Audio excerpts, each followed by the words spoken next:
Muy buen día, mi nombre es Itan Caret López Jiménez, soy estudiante de la licenciatura en Psicología. El día de hoy, 9 de junio de 2025, voy a hacer la presentación de mi caso que estuve trabajando en la materia Intervención Clínica en el Adulto o Adulto Mayor, como lo dice aquí en la portada. Dentro de esta materia se lleva a cabo todo un proceso dentro del cual, después de llevar ciertas actividades a cabo, se mantiene contacto con un paciente o una persona interesada en una intervención o psicoterapia. Y pues bueno, en base a esto, en base a una entrevista inicial, en base a determinadas pruebas que se realizan y se evalúan, se desarrolla determinado protocolo. A todo este caso yo le nombro intervención cognitivo-conductual en duelo complicado.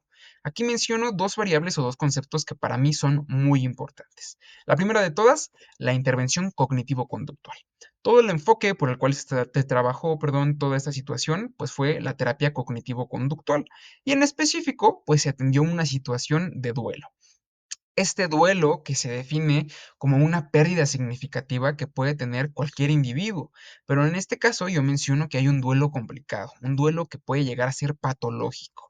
¿Por qué se le llama duelo complicado, duelo patológico? Porque una vez que la persona sufre de esta pérdida, pues puede verse con determinadas alteraciones en un sentido de la rutina o en un sentido emocional. Esto pues lo digo basado en el modelo del proceso dual de duelo que propone Margaret Strouf.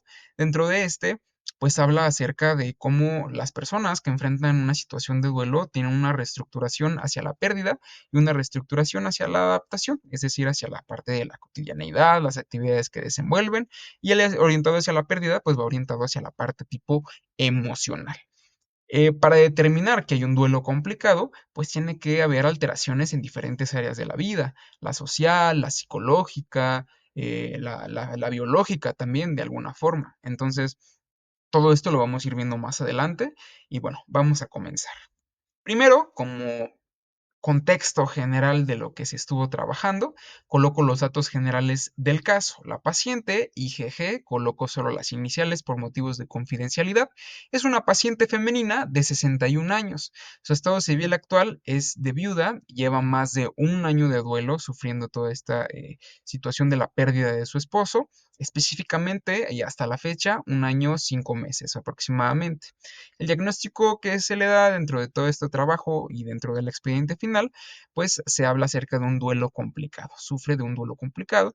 Y bueno, ella actualmente se dedica a trabajar en un negocio familiar, dentro del cual, pues bueno, ella es la encargada de hacer determinado alimento y pues bueno, en general ella es comerciante. Mm, Más específico acerca del contexto que sufre la paciente respecto a lo que de alguna forma es un motivo de consulta, pues bueno, sufre una pérdida muy importante, que es la pérdida de su esposo. Su esposo tenía cierta adicción hacia el tabaco, hacia el cigarro, lo consume de forma tan recurrente que sufre un daño pulmonar.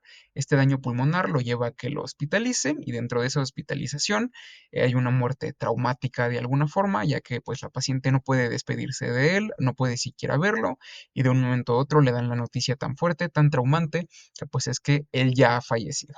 Coloco aquí tres puntos muy importantes. Hay un vínculo marital dependiente. La paciente, en sus propias palabras, ha llegado a expresar que ella se considera o se consideraba dependiente de su esposo, en un sentido funcional y en un sentido emocional. También tiene un apoyo social limitado. Sus únicas personas con las que cuenta en este sentido del apoyo social son sus dos hijos. De ahí en fuera no tiene algún familiar cercano o algún amigo o alguna persona con la cual pueda contar. Entonces sus redes de apoyo son bastante limitadas. También, pues bueno, menciono por último una reacción peritraumática ante la pérdida grave. ¿A qué hace referencia este término de la reacción peritraumática? Pues a las consecuencias que tiene toda esta situación de duelo tan compleja, las consecuencias conductuales, las consecuencias emocionales principalmente, debido a que pues hay una pérdida que es totalmente grave y totalmente traumática. Coloco aquí una cita de uno de los Artículos que estuvimos revisando para poder hacer toda esta intervención a todo este protocolo. Aquí nos dice que el duelo complicado se asocia con procesos de adaptación interrumpidos, especialmente en personas con vínculos maritales altamente fusionados. Es decir, que es más propensa que la persona sufra de un duelo complicado cuando en este proceso de adaptarse hacia una reconstrucción de su sentido de funcionalidad o de su sentido emocional, pues bueno, si hubo una persona que tenía un vínculo marital altamente funcionado, que había incluso dependencia, es muy probable y es un factor de riesgo que haya un duelo complicado. Continuamos, el motivo de consulta e historia clínica. En cuanto al motivo, yo coloco estos tres. La tristeza profunda, la paciente ha expresado incluso que se sentía hundida en esa tristeza, hundida en ese hoyo o en ese vacío. Culpa, debido a que su esposo mencionaba cuando platicaban acerca de que él probablemente iba a fallecer por toda la situación de la enfermedad pulmonar, que pues él no quería morir en un hospital, él quería morir en casa. La situación tan complicada que él sufre, pues requería de una hospitalización, por esto su esposa lo lleva al hospital y pues bueno, el no darle a él lo que quería, que pues era morir en casa, a ella le genera este sentimiento de culpa. Y por último, coloco la soledad, este vacío tan grande y tan fuerte que siente la paciente debido a que pues, su esposo fallece. En cuanto a la historia, coloco que pues, fue un matrimonio de 32 años, una muerte repentina del esposo, una muerte pues, bueno, que le dejó a la paciente con este dolor y con este duelo tan complicado. Acerca de los síntomas, coloco solo algunos, realmente pues, son muchos más, pero los más importantes, incluso también los que son biológicos, son el insomnio, la rumiación, el aislamiento y la disminución de apetito. Hay biológicos como de alguna parte también los que son en cuanto a lo conductual, en cuanto a los pensamientos y en cuanto a lo emocional. El cuarto punto nos dice que hay una relación conyugal altamente significativa. Esta parte que les comentaba acerca de la dependencia. Y colocó otra cita acerca de otro artículo que nos dice, la vulnerabilidad al duelo complicado se incrementa en relaciones con alta dependencia emocional y escasa red de apoyo. O sea que dentro de todas estas situaciones que sufre la paciente, pues hay una probabilidad de un duelo complicado. En cuanto a la evaluación psicológica, los instrumentos fueron elegidos con base en evidencia de validez y confiabilidad en población mexicana, pues es decir, todo este contexto latinoamericano, que pues bueno, la cita habla acerca de Juárez García y Tobar García de 2020, el cual pues bueno, hablan un poquito acerca de estos instrumentos que se pueden utilizar para pues medir todas estas variables. En este caso, las variables pues fueron depresión, la situación de duelo complicado o de duelo en general, y la ansiedad y el estrés. El instrumento DAS-21 justo nos ayuda a medir tres: la depresión, la ansiedad y el estrés. Nos arrojó, dentro de los resultados más significativos, niveles moderados de depresión y estrés o incluso altos.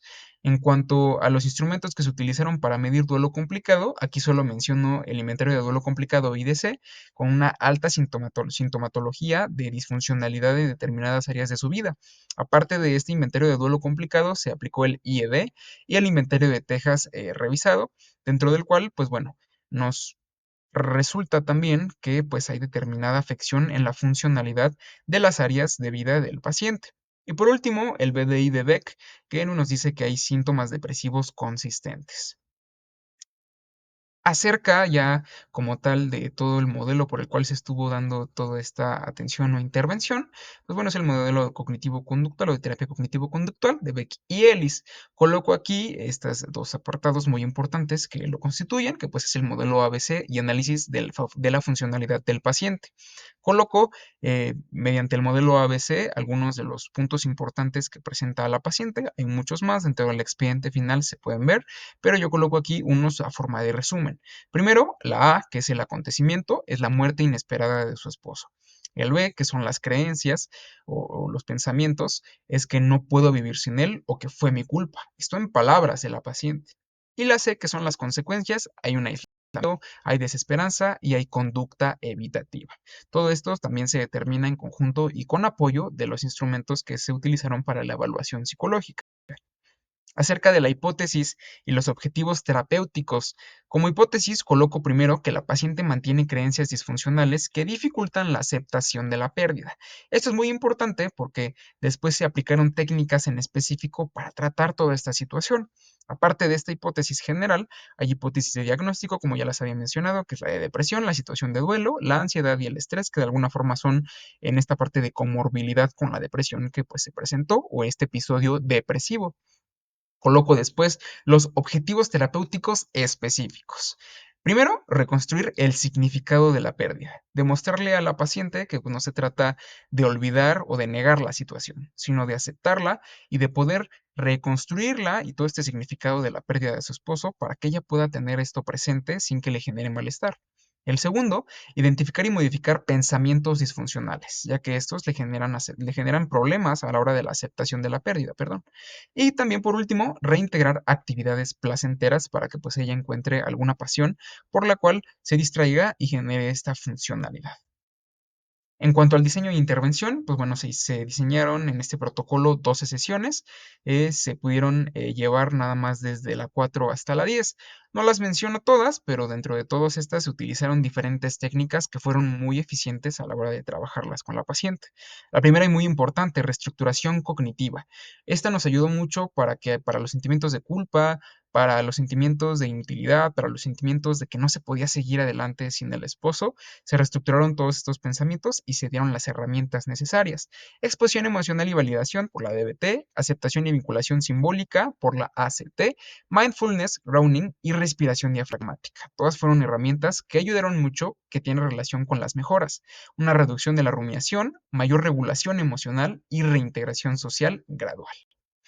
Por último, a manera de cierre, el pronóstico que se le dio a la paciente pues fue totalmente positivo. En cada sesión se observó una evolución constante, algo que pues fue muy productivo y muy agradable. Pasó de estar emocionalmente desorganizada a manejar adecuadamente todas sus emociones, toda la resignificación de la experiencia de pérdida tan fuerte que vivió la paciente. Actualmente, pues bueno, presenta un nivel de riesgo actual bajo, muy bajo, diría yo. Síntomas depresivos disminuidos, ya que pues antes ella incluso lo expresa en sus propias palabras, se sentía hundida en esa tristeza y bueno, ahora es todo lo contrario, incluso se ve diferente la paciente. Hay un aumento en el insight, en la resiliencia y en la participación social. Y por último, como recomendación, pues probablemente se podrían esperar recaídas de alguna manera, pero con las herramientas que se le dieron y una vez que se termine todo este protocolo, probablemente ella pueda seguir adelante. De todos modos, se recomienda un seguimiento cada 3 meses aproximadamente o 5 meses. Por último, coloco algunas de las referencias que se consultaron para hacer todo este diseño del protocolo de intervención, para leer acerca de lo que es el duelo y cómo se vive toda esta situación en un proceso de intervención o de psicoterapia, cosa que fue muy importante hacer las diferentes revisiones sistemáticas. Aquí, pues bueno, las pueden revisar. Y bueno, eso sería todo por mi parte. Les agradezco muchísimo su atención y espero que todo quede resuelto y que no haya ninguna pregunta al respecto. Le agradezco mucho y pues que tengan un excelente día.